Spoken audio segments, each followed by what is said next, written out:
now let's look at the actual example problem. So the input is a collection of intervals, and we need to sort the intervals using quicksort, and then we print the sorted intervals, and then we're going to merge the overlapping and adjacent intervals and output the result sorted. So the interval takes this form. So each one has a beginning and end, and we have this square bracket to indicate them. And the sorting is based only on the first element. So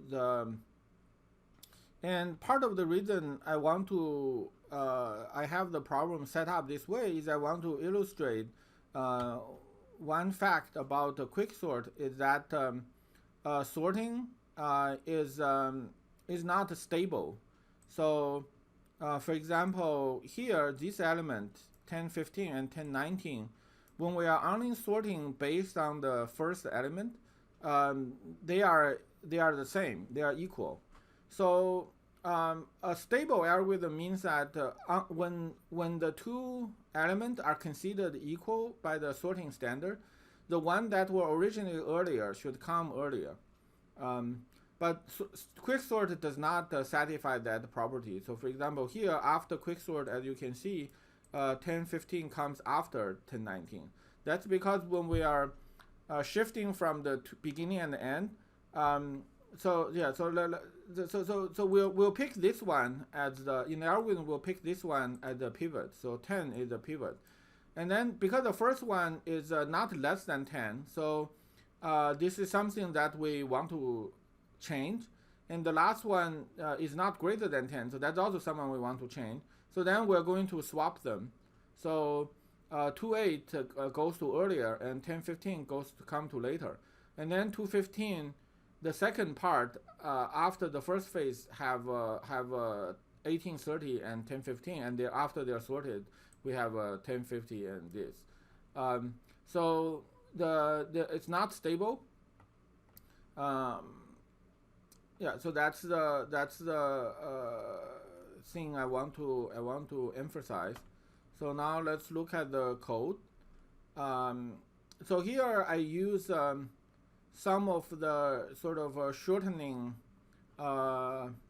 conventions that are often used in competitive programming, but not so much elsewhere.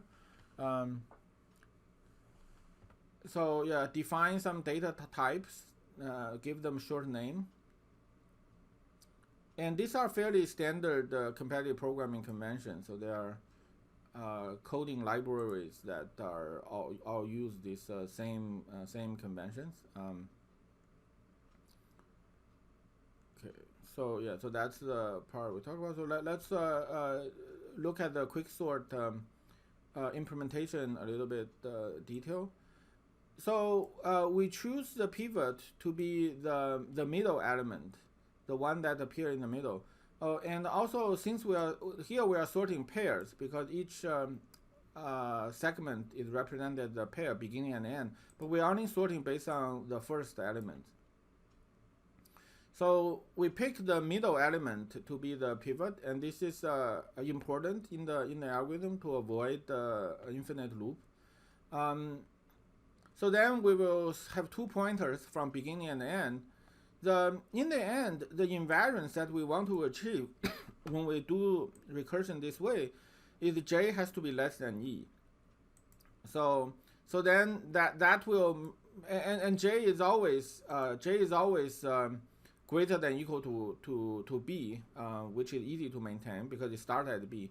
But we need to make sure that j is less than e, because when j is equal e, then we're not making any progress. We're just calling itself.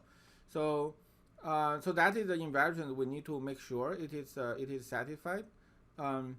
So we start having 2 pointers, and then we will move the first pointer so long as the element is less than pivot. So those things definitely should belong to the first part.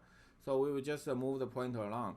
And similarly, we move the other pointer, the right pointer, so long as the element is greater than it, we degree. And then then we want to swap the two elements. But if we have reached each other, I equals j, then we will break. Otherwise, we swap the two and then we move the two pointer further. So one thing that if you think about it, you might think, well, shouldn't I have equal here? Because something that's equal to pivot is okay to stay in the beginning. And the reason, the answer is no. If you add equal here, you will run into error. I think infinite loop. Because we need this to be less than to preserve the invariance we want to achieve. So for the partition correctness, this is the invariance we want to achieve. So anything that's before I will be less than equal to pivot. Anything that's after j will be greater than equal to pivot. So that is easy to achieve, and that's maintained by this. In the beginning, it holds because there's nothing before I and there's nothing after j. So in order to make sure that we don't get the case that j equals e, we need to make sure that the first time they will not break. So this swap must happen at least, either the swap will happen at least once, or j will be moved. So if j doesn't change, that means the last element in the array is greater than equal to pivot.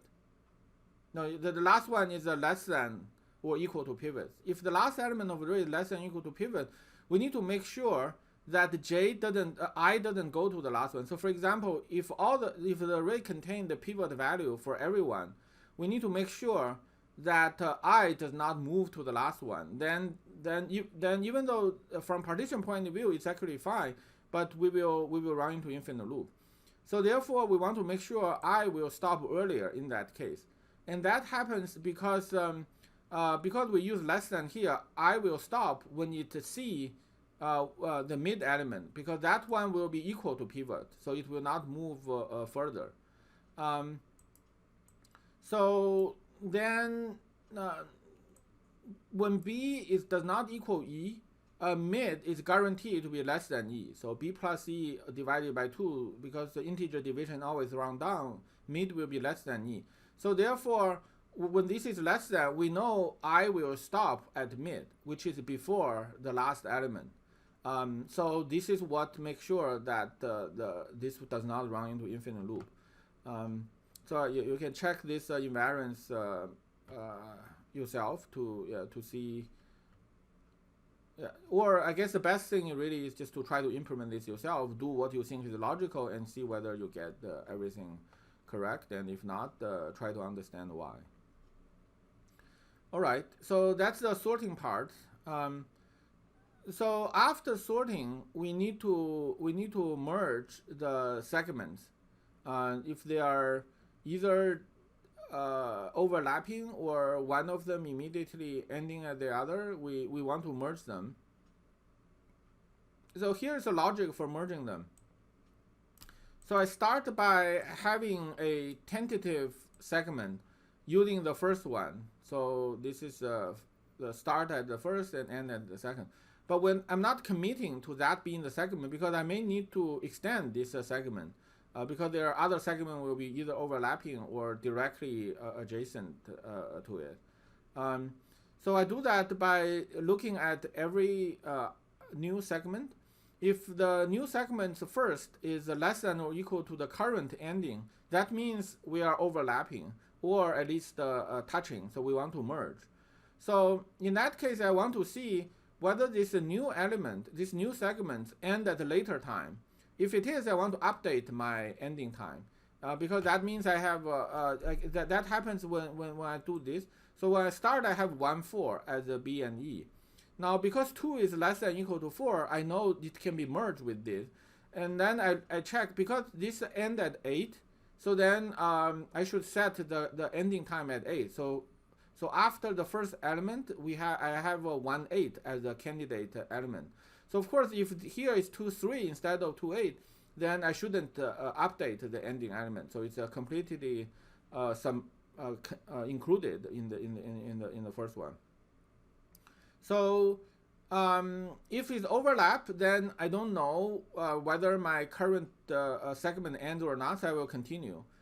If the current first is greater than E, then that means the next segment does not overlap. And because all the segments are sorted based on the starting time, then there's no other segment will overlap with the current tentative segment. So now I can close the current tentative segment. So I do that by creating a pair, B and E, and add it to the answer. And after that, then the current element becomes the current candidate.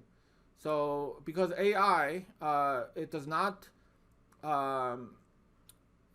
merge with the previous one, so this is my tentative segment which may merge with the future one. So set B and E here, and then starting loop. At the end, I have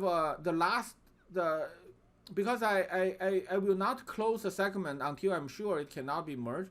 So when I exit the loop, then the B and E actually store another valid segment. It's just that I wasn't sure whether it's closed, whether there's no new segment that can be merged until we reach the end. There's no other segment, therefore this is the final segment. So I need to add that, and then I just print the answer. So I think, yeah, the printing code is fairly straightforward.